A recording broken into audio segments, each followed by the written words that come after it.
I'm Brice Futch, I'm Spencer Amaral. and this is The Way Forward.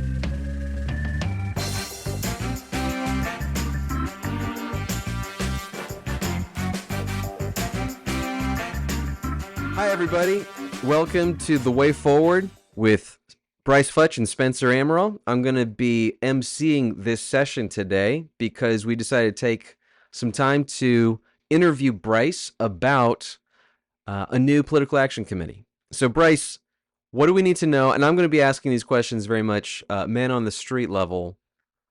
So, tell me, what's the broad the headline about the news that you want to share today, and what do we need to know about a new political action committee that you're affiliated with? Yeah, so we started an organization called Stand for Georgia Values. We did it about 2.5 months ago, so beginning of the summer. And, when you think about the political landscape, the last thing you think is, man, we need one more political action committee. We need one Right. more PAC out there.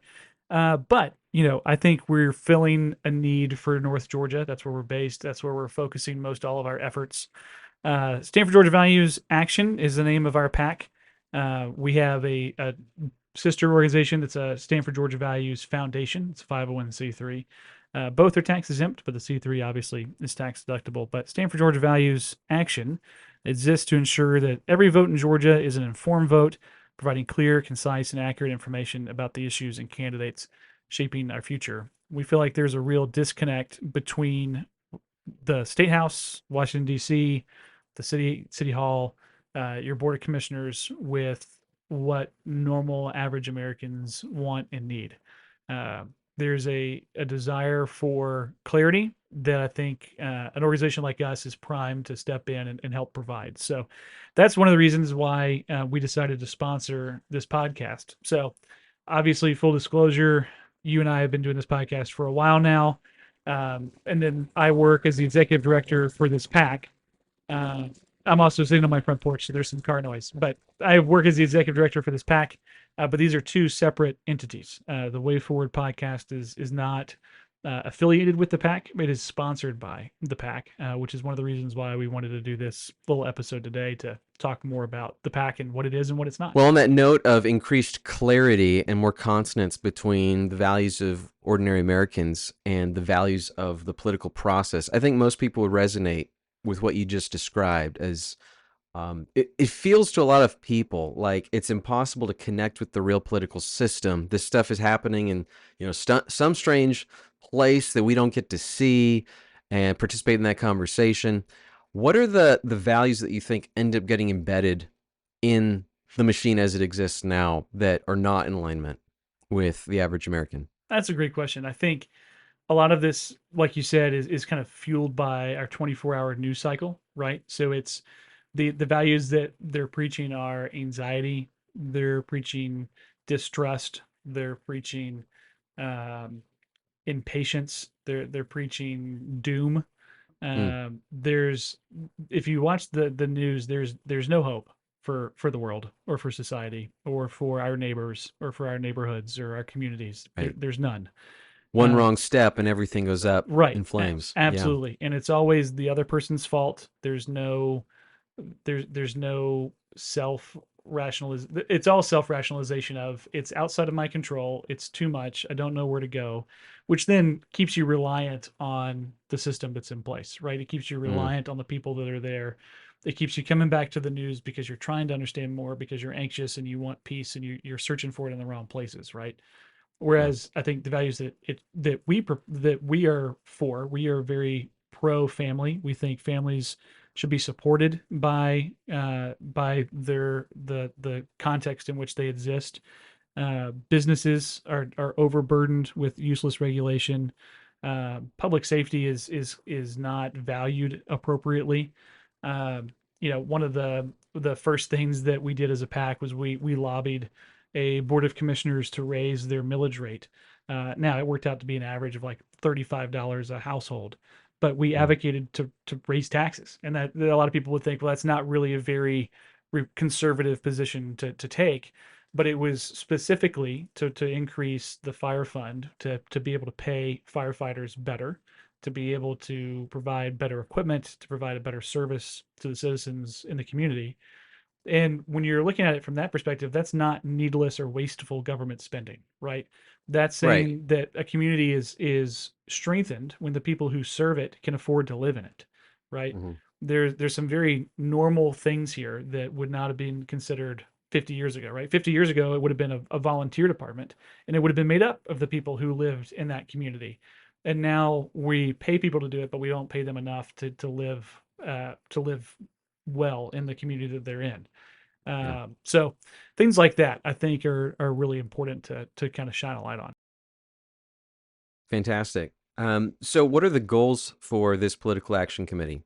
We have several goals. One is to advocate for good policy, right? So one of the things here in Georgia, we don't have a religious freedom clause in our state constitution. We think that's a helpful backup. I mean, obviously, the 14th Amendment says that the U.S. Constitution applies to the states, but there's been some court cases recently. COVID brought a lot of this to light, and we think we need to strengthen some the way our church and state relationship works here.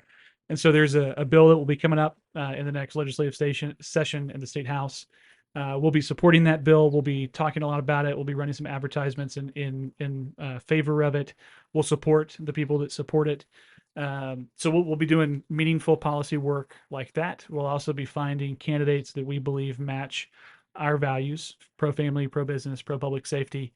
We'll be endorsing those candidates. We'll be trying to engage with them on these policy areas and get some meaningful dialogue from them. And you know, people talk about that and like, what good is dialogue? Like that's not a bill. It's not, you know, you're not pushing a policy. No, but if you can be a resource to people who share your values, that are in these seats and that have these positions of influence, when it comes time for them to make a decision on a bill or on a vote, they know that they can come to you and they can talk to you about these issues and they can seek your advice.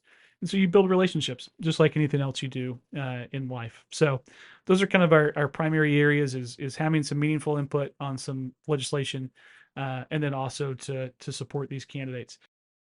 That sounds great. And so, what are the primary mechanisms going to be to, reach into the world, connect with people, connect with voters, inform them, have these dialogues, and to actually engage with Georgia?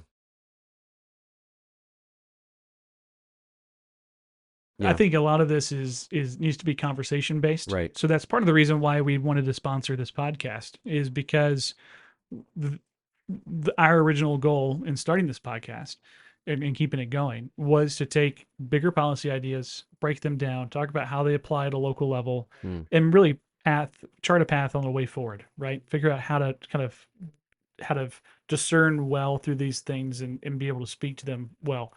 So that's part of it. Part of it is engaging these conversations.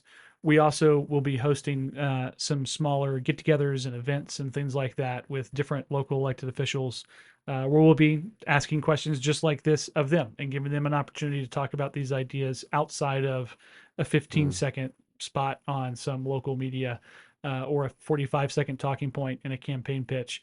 But actually allow them to get into the weeds and talk about policy and talk about why they're pursuing the things they're pursuing, because nuance is incredibly important, right? You have to be able to nuance ideas and and really have have a good faith understanding, right, of the fact that I'm not going to agree with this politician 100% of the time, but I'm going to agree with them 60% of the time. And on those 60% items, that's what we're going to work together on, and that's what we're going to move forward with.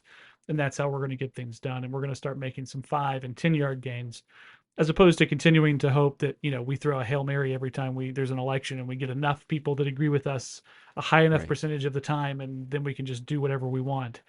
Because history shows us that's Yeah. not the So you case. It doesn't mentioned the work well. religious liberty amendment to the Georgia Constitution. Are there any other policy goals or ideas that you feel drawn to promoting through this pack?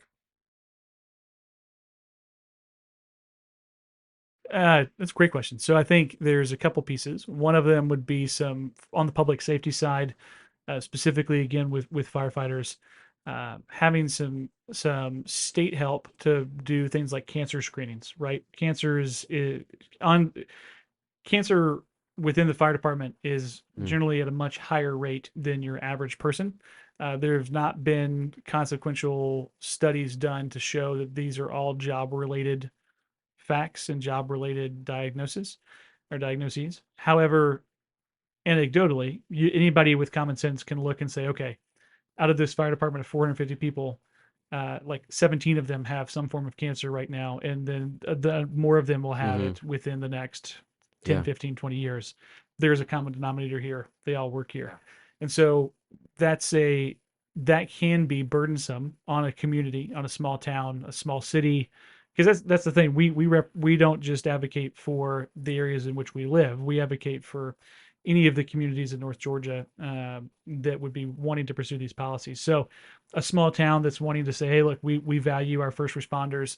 We want to be able to provide them with cancer screening tests every other year, but we can't afford to do it." We would absolutely try and find a sponsor for a bill like that in the state house, and then allow that to come from the state because we've talked about this in the second season of the podcast. There's right roles of government, and this would be a right role of the state to help with these things, to allow smaller communities to thrive without creating a burden on them and Yeah. on the people who live That's it. fantastic. And